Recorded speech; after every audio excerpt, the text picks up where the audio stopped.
যে ঘরে বোনেরা আসে না, সেই ঘর থেকে আনন্দ দরজা থেকে ফিরে যায়। কারণ বোন শুধু একটি সম্পর্ক নয়, সে বাবা মায়ের প্রতিচ্ছবি। বোন হচ্ছে ভাইয়ের হৃদয়ের আলো এবং পুরো ঘরের রশ্মি। যখন সে বাপের বাড়ি আসে, মনে হয় যেন শূন্য উঠোন আবার হেসে উঠেছে। তার হাসিতে বরকত থাকে, তার কথাই শান্তি থাকে, এবং তার দোয়ায় এমন শক্তি থাকে যা যে কোনো ঝড়কে থামিয়ে দেওয়া যায়। কিন্তু অনেক সময় আমরা সেই বোনকে সেই ভালোবাসা, সেই সম্মান দিতে পারি না যা সে যোগ্য। কখনো নিজের অহংকারে ডুবে আমরা তাকে অবহেলা করি।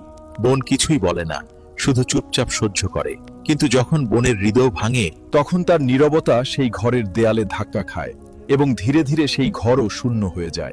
যদি আপনার সাথেও এমন কিছু হয়ে থাকে, তবে আজই হৃদয় থেকে পুরনো অভিযোগগুলোকে একটি পুরনো মুদ্রার মতো দূরে ফেলে দিন। আপনার বোনকে আবার আপনার হৃদয়ে জায়গা দিন। তারপর দেখবেন ৩-৪ মাসেরই মধ্যে আপনার ঘর আবার হেসে উঠবে, সমস্ত আনন্দ ফিরে আসবে এবং আপনার হৃদয়ও শান্তি পাবে। একবার চেষ্টা করেই দেখুন, বোনের ভালোবাসায় সৃষ্টিকর্তার রহমত লুকিয়ে থাকে। আর যদি এই কথাগুলো আপনার কাছে সত্যি মনে হয়, তবে এই ভিডিও শেয়ার করুন, যাতে অন্য কোনো বোন ও ভাই আবার হাসতে পারে। ধন্যবাদ সবাইকে।